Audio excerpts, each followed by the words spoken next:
And away we go. Another edition of Picks and Roll. Sean Barnard, all things NBA and a hyper focus on the 76ers for us here on The Gambler. I am Sean Brace. SB, what's happening, man? Yeah, doing well. This is the matchup we've been waiting for. It's been a hot start to the season for the Sixers, so this feels like the one. This is going to be the one that either has expectations soaring or one that's a little bit of a reality check for this team. So I'm excited for tonight. 7 games in, soaring. I would, Soaring. hey, I mean, second in the NBA in net Oh, rating, my. tied for Go first ahead. in the Eastern Conference. It has not, it couldn't look much better than what we've seen on the Time out. floor. So I'll give them their due credit. Time out. So this is the issue I'm having right now, right? And I'm not the gatekeeper. I don't know if people still use that term. So I'm not trying to be a Sixers gatekeeper. But like, can we show some consistency? And my point is, you're seeing everyone say it. I'm back on. I'm back in. It's like, didn't we have a feel? Were the expectations for these people that the Sixers were going to stink in the regular season? Right? Like, Yeah, this team was going to win 50 games, for regardless if sure. Harden was on the team or not. It's not about the regular season. It's not about game 7 of the NBA regular season versus Celtics. Again, I'm not trying to be the gatekeeper to pour water on anyone that's exciting or anything like that. My point is, like, what the hell did you think was going to happen? This team was going to compete. They got the MVP. They got Maxey. You go down the list. Tobias Harris isn't that bad of a basketball player. Year after year, regular season, you know this team's going to tally up wins. So what were people's expectations going into this year now that over a game 7, and I'm not trying to put words in your mouth, a game 7 victory over Boston Celtics, and now our expectations are going to soar? Now all of Yeah. a sudden we're going to get past the second round? Yeah, I mean, I did say soaring, so you're not putting those words in my mouth for sure. But the thing that I will say is the look of it has been different. Is that's been the most encouraging thing to me. Is this hasn't looked like the same style of basketball. That there's more things happening, more movement. There's been refreshing new appearances of guys. Like it does look different. Now, I do think that people underrated the Sixers team heading into the year. That I think there were a lot of people that kind of thought this team was going to be more of a mess than it would be, and part of that is for sure credit to Nick Nurse for not allowing the Harden stuff to seep into this team, and that ultimately was dealt with in a timely fashion. That the Harden issue is no longer. I do think that was the best case for everyone to just kind of get that headache out of the way, and now they can truly focus on basketball. So I have still been very encouraged. I do think tonight is going to be a big game as far as just a measuring stick matchup. And as much as there's been plenty of talk about the Celtics, who have looked terrific this year, they really have not played anybody either. So I think this is a good matchup for both sides. Yeah, they played Minnesota, which was a good game, right? Mm-hmm. And they came out on short on that one. Anthony Edwards went absolutely berserk in that game. That was a really good game, and from Minnesota standpoint, loved every bit of it because there was some serious fight for a 4th game of the season, right? Yeah. Regular season game. Boston to me is still the same old Boston. Let's start with them specifically here. First of all, DraftKings Sportsbook showing the Sixers 2-point home dogs. Immediately, let me just get your 30-second take on that one. Do your eyes light up like, wait a minute here? You're mean to tell me that catching points at home, that's a free play, plus 110 on the money line, taking the 2 either way? What do you stand on that one? Yeah, I'm staying away from this one from a side standpoint that my gut feeling is the Sixers still lack the top end talent compared to this Celtics team. I do think that they're playing much more team friendly basketball, and there is a hope that things could be different this year. So I don't think has a 0% chance of the Sixers winning this game by any means. But I think this is very much a matchup that I have my eyes on for what exactly is this Sixers team. So for tonight specifically, I would stay away from a side, but I do think there's a good bit of value in the player props and other areas to bet. And we will get to that. Now, talk to me about the Celtics. Big offseason move with Porzingis. What type of difference has he brought to this team? Of course, we know what they were able to lose or what they lost in Marcus Smart. Of course, now you got Drew Holiday, who kind of brings that toughness factor. He's getting 35-plus minutes per game. What's the big difference, albeit 6 games into the regular season, for you when you watch the Boston Celtics play this year? Yeah, Porzingis has been excellent so far, and I wouldn't say I'm particularly a Kristaps Porzingis guy, but on the season so far, 19.5 points per game, 6.8 rebounds, shooting 42.9% from 3. It is that stretch the floor capability that I am concerned about from a Sixers standpoint. It's very clear that they have a focus on having Joel Embiid as a rim protector, that they want to keep him pretty centralized to the paint and around the rim, which is what he's best at as a defender. So that makes sense. But the Celtics have kind of gone on a tactic of countering this, playing more 5-out basketball. They've stretched Al Horford into a floor spacer in past years, who shot the ball really well last year. Porzingis takes it to another level as far as how good of a shooter he is. So that is really what the Celtics are trying to build, is play this space the floor offense, allow Brandon Tatum to prod and attack the basket in the way that they like to do. And I think a great deal of the motivation to move on from Marcus Smart was to allow this to be Jason Tatum and Jaylen Brown's team. That Marcus Smart was such a strong voice in that locker room. I'm a huge fan of Marcus Smart's game and have a ton of respect for him. Things haven't looked great in Memphis for him so far, but like, I think the motivation for moving on was to kind of hand the reins off and say, all right, Tatum and Brown, this is your time. You guys need to step up, be leaders, be the stars, and let's see who they are. So that's kind of the transition of power I'm seeing within this team. So far, it's looked very good. So I can't complain about it. And Porzingis has been better than I expected thus far. All right. And when we play them, of course, the Sixers haven't matched up well versus the Boston Celtics in years past. Look, they just have great matchups. It just feels like Boston has that Jason Tatum factor where it's the final 60 seconds in the game, and he's going to get that tough bucket. He's going to drive. He's going to get fouled. He's going to drive. He's going to dish. And the Boston Celtics are going to make it. That's what it feels like over the last 3 seasons, how it's played out in this rivalry. Tonight, could we expect something different, or do you just fully believe that this is going to be another knock them down, drag them out type of close game here? Yeah, I think it is going to be a down to the wire matchup. I do think the Sixers have a legitimate chance at this one, and I'm excited to see the new faces have an impact. Not that I think he'll make the biggest difference in the box score, but I do think it's going to be a Patrick Beverley kind of game. I think Kelly Oubre will have his spunky moments, which cause a spark. So I think we're going to see some of that, and we're going to start to see of what these guys are made of from the Sixers standpoint. That we still have no clue what this rotation is ultimately going to look like. We saw Nick Batum have his debut, make a really positive impression, and is a guy that I'm very excited about moving forward as far as his fit within this team. But we have not seen a lot of Robert Covington, who I think's looked good in bursts, and we know what he can obviously bring to the table from past seasons. Marcus Morris also has not gotten much time yet, so there's plenty of new faces that have not quite found their concrete role. That's something I'm curious what Nick Nurse looks to do today. That we've had the benefit of these blowout games to kind of have, let's see what this guy can do, give him some free leash. That's not going to be the case tonight. That you kind of have to manage this and coach this as if it is a primetime playoff game, because that's going to be the atmosphere. And I'm curious who in Nick Nurse's mind makes that cut and who doesn't tonight. All right, let's talk about some player props. Fire up DraftKings Sportsbook. Take a peek at some of the numbers here. The greatest scorer of all time in NBA history. The greatest scorer of all time. Okay. Joel, I got a big-ass mural. I'm not going to say anything negative about the guy. You know where I stand on that one. 29.5. If he's the greatest scorer of all time, he should get the 40 tonight, correct?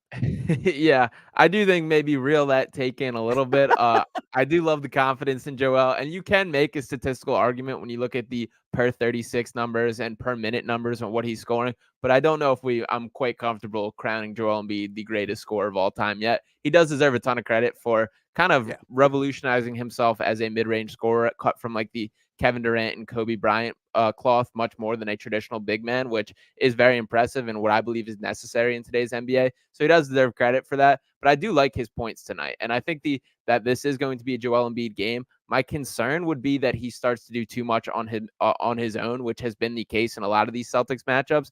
There's a part of me that leans toward the 45.5 from the points, rebounds, and assists standpoint, that I'm hoping he continues this team-friendly style of play. I'm hoping we don't see him slip into some bad habits of playing with a little too much tunnel vision, trying to bring it on himself. But I think the 29.5 is a safe number, that he's cruised past that. I mean, he got 48 and 3/4 against the Wizards, which even with them being the Wizards, that's absurd efficiency. Didn't miss a shot in the third quarter. He's playing some really good ball right now. Things are clicking. So I think that 29.5 is a good number. Who's going up against him defensively? What's the approach for Boston? Whether it's the starting center or coming off the bench, how do they limit / slow down Joel Embiid tonight? Yeah, some of it depends on the Derek White situation. If he's currently listed as probable. He was not at team shoot around this morning. If he is there, I would expect him to slide into the starting lineup, which would put Kristaps Porzingis as the 5-man there. I think there's a chance that they start Horford just because he's traditionally done pretty well against Joel from a matchup standpoint. So it's probably between those two. I think we're going to see a mix of both. And the Celtics have done a nice job traditionally just bringing heavy doubles, not making it easy for Joel Embiid to get one-on-one matchups. So I expect it to be a lot of team-friendly defense. A guy that has done a very nice job on Joel from the Celtics standpoints has been Grant Williams. I'm sorry, I mixed both them up. I like both the Williams that there, and both guys are very important to this Celtics team. But I thought Grant Williams always did a nice job of kind of getting under Embiid's skin, being real physical with him. I think that they're going to miss his presence over the course of this matchup. So that is something to watch. So I think there will be a little bit of a scale back from the physicality that we traditionally seen when guarding him. All right, DraftKings Sportsbook again, staying with the player props. Curious to know your thoughts on the one Mr. Tobias Harris, who has gone over his player prop in every single game so far this season. 6 games played, over his total in every game. Right here, I am looking at another. I had it a little earlier. Did they pull it down? Oh, no. That's a bad job by me. I thought it was 13.5, and it is 14.5. 14.5 even money. Is this another one, or maybe it's catching up here, or is this a spot where we have to play it because, as I said, he hasn't come out. The only time that people have played this number, he's come out on top. Yeah, it's one I'm staying away from. That I feel like Tobias is due for a little bit of statistical regression, that he's shooting the ball at an absurd level right now, but he's playing very well. And some of that is absolutely correlated to the shot selection, that he's taking more efficient shots. He's been around the rim much more. He's not settling for these kind of fadeaway, tough 2-pointers, which tend to be kind of a staple of his shot diet. So I'm happy to see that eliminated. I think that's one that I'm staying away from the standpoint tonight. I do like the D'Anthony Melton over 7.5. His number keeps dipping down, and last game he finally saw some shots go in. So I think that number is going to start inflating up. I think when things are said and done on the season, that line is probably going to set in the neighborhood of a 12.5 or 13.5 on the year. So I think 7.5 is far too low for him. I like that number. I even think Oubre at 16.5. I think this might be a K9 game where he comes in hungry, and from a matchup standpoint, like, I think they're going to need him defensively. I think Nick Nurse is going to challenge him defensively to see if he's capable of being a guy guarding Jason Tatum or Jaylen Brown. And I do think Oubre is going to be built for going eye to eye and see what he can really do from the standpoint. He's playing some awesome basketball right now, so I like riding with that number as well. Keep it going as far as matchups are concerned. Let's talk about Maxey. Yeah. And, look, he's at 21.5. A lot of these games have been kind of blowouts, right? Lately, that game against DC at the back of my mind, or the top of my mind right now, of course, was over in the first quarter. Maxey for you tonight, matchups. Boston, what are they throwing at him? Drew Holiday, in your opinion, is he enough to slow down Tyrese at 21.5 at -125? I'm kind of thinking Tyrese wants to accept the challenge this evening at the Wells Fargo Center, and he's going to blow past that number. Yeah, this is a big step as far as the maturation of Tyrese Maxey, that he traditionally has struggled a great deal against the Celtics. Looking at his career numbers in the 10 games that he's played, averaging just 8.2 points, 2.5 rebounds, 1.6 assists. Now, some of that's from before he had the same opportunity as he did now, but through his career, and these are games where he's gotten 33 minutes, 38 minutes, 31, 38, 40. He's only eclipsed 20 points twice in his career against the Celtics. So I do think, like, this is a matchup he struggled. There's no more Marcus Smart, which I think is an appeal, but Drew Holiday is no slouch of a defender by any means. So it is going to be difficult for him. I would like to think that he clears that number, and I think that he's going to be very hungry for that. I still, with Maxey, am trending towards the combination as the way to play it. When I look at the points and assist number at 27.5, I think that is a more friendly number there, because again, he's coming off back-to-back games with double-digit assists, set his career high with 11 assists and 0 turnovers against the Wizards. Very impressive stuff there. So I think the 27.5 from a points and assist standpoint is probably a safer way to play it. But there's going to be a lot of eyes on Maxey's as far as what he can do. Can he step up and be a true second fiddle to Joel Embiid? Because in past years, he has not done it against the Celtics, and that has to change at some point if the Sixers are going to reach their ceiling as a team. Fire it up. Let's go. Big matchup down at the center, as the Sixers continue to call it. Once again, DraftKings Sportsbook, where we're getting our odds from, they are 2-point dogs. 227 is your total on this one. I won't be scared. Take the money line. Sixers outright, +114. Maxey over his total. And JoJo the God, if you want to go ahead and sprinkle him in some way, somehow, get him involved in the over 29.5. I don't have any issue with that as well. Anything from Boston? Of course, we know that Tatum is a guy that's going to get his. Where are you looking at from player points over on Boston side? Yeah, the one I'm really high on is the Kristaps Porzingis over 1.5 threes. That's at a -115 line. Joel has struggled against big men that can space the floor when they try and play this 5 out, and specifically with this Nick Nurse system that seems pretty focused on keeping him in the paint. I think those looks are gonna be for the taking. Porzingis shooting over 40% clip so far this year. We know what he is from a perimeter threat. He truly is one of the more elite shooters when it comes to big men in the NBA. So I think he cruises to at least 2 3-pointers there. I think it's a tough matchup for Joel. So that's probably my number one play with Boston. I don't mind his points either at 16.5. I do think Porzingis is kind of the X factor for building this team. I think he's going to make a strong standpoint. Tatum at 29.5 is a little too steep for me. Jaylen Brown at 22.5, I like a little better. Brown's been playing some good ball as well to start this year. But I think my favorite play would be the Porzingis over 1.5 threes there. These two teams know how to score. The Celtics have finished over the total last 5 games. Sixers have done it 4 out of their, of course, first 6 games. And again, Sixers are Melton hit that 3-pointer, so technically they should have lost by 4, but really, statistically speaking, they are a bucket away from being undefeated. It's going to be a great game, hell of a start to the season. No NBA action last night, which was frustrating because I definitely wanted to sit back and watch a couple games. Had nothing really on the table. Had watched some college basketball instead.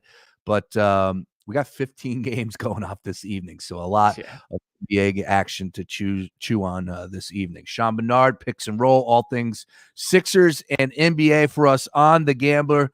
Final thoughts on this game. Then I want to go around the league a little bit. Where you, just as far as you think the Sixers are coming out on top. Nick Nurse, big difference. And what will Sixers fans be saying when this game goes final tonight?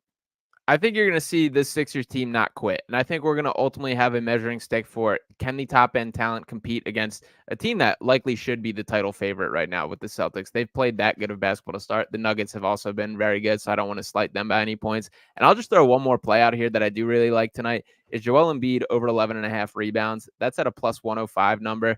Embiid's been much more dominant on the boards, and he tends to have his best rebounding games in big matchups. That has never been a matter of can he rebound. It's always that effort level or that commitment to the boards, which has been frustrating at times. Done a much better job of this. He's competed on both sides of the floor as a rebounder this year, had a 15 rebound game already this season. I think 12 is a fine number for him, and I think the Celtics are they don't have as many bodies to throw at Embiid in the same way they have in years past. So I think he's going to comfortably clear that number. I like that 11.5 a lot. Could very well be 1A, 1B here after it's all said and done for the NBA MVP this year. Tatum has looked incredible, just looking like he's taken another step up this season. And Joel Embiid, of course, back to what he's doing, not trying to not think about Joker or Luka, but Tatum and Joel Embiid have definitely stood up in my mind as far as that award is concerned. A lot of action going on in the NBA this evening. Sean Barnard, is there a game that has your attention, though, whether it's from the gambling side or anything just to get the NBA game going again this week? Yeah, I'll probably it's going to be tough timing wise, but I would like to catch a little of that Clippers Nets game. Keep getting a look at how the James Harden situation is fitting in with that Los Angeles team. It's been strange so far. It was not the ideal debut that they hoped from them or from a fit standpoint. So that one intrigues me. The Heat and Grizzlies, I also kind of want to check out just because these are two teams that have underperformed in a major way to start this season. So I want to see which team kind of has a pulse, whether it is the Grizzlies holding out hope for Ja Morant to come back and eventually elevate. But I frankly just think there's too much talent on that team for them to be as bad as they have been. And the Miami Heat, I mean, they're going to stick to the same story of just hang around, stay in the mix, and flip the script and go at it when the time is right. So I'm not counting either one of those teams out, but I do kind of want to check in on that game as well.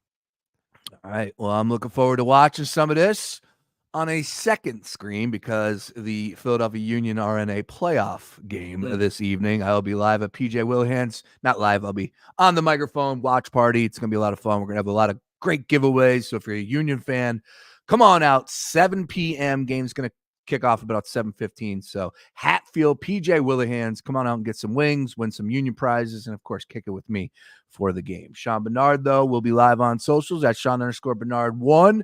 Covers all things NBA for us on The Gambler. Be sure to follow him. And as always, if you miss anything, be sure to catch the podcast Picks and Roll over at FoxPHLGambler.com. Have you tweeted out the graphic yet? Have you shown the people the graphic? I don't think. I'll do that along with this one. This will be our hard launch here. I like that. I like that. Sean, always a pleasure. Enjoy the game. We'll catch up tomorrow to recap it all, my friend. And busy week in front of us with Thursday Night Football at Patty Wax on South Street and then back on Main Street for our Friday remote. Looking forward to covering all things NBA and Sixers with you. And, of course, sprinkling in some NFL and college football conversation as always. Yeah, absolutely. Go Sixers. There he is.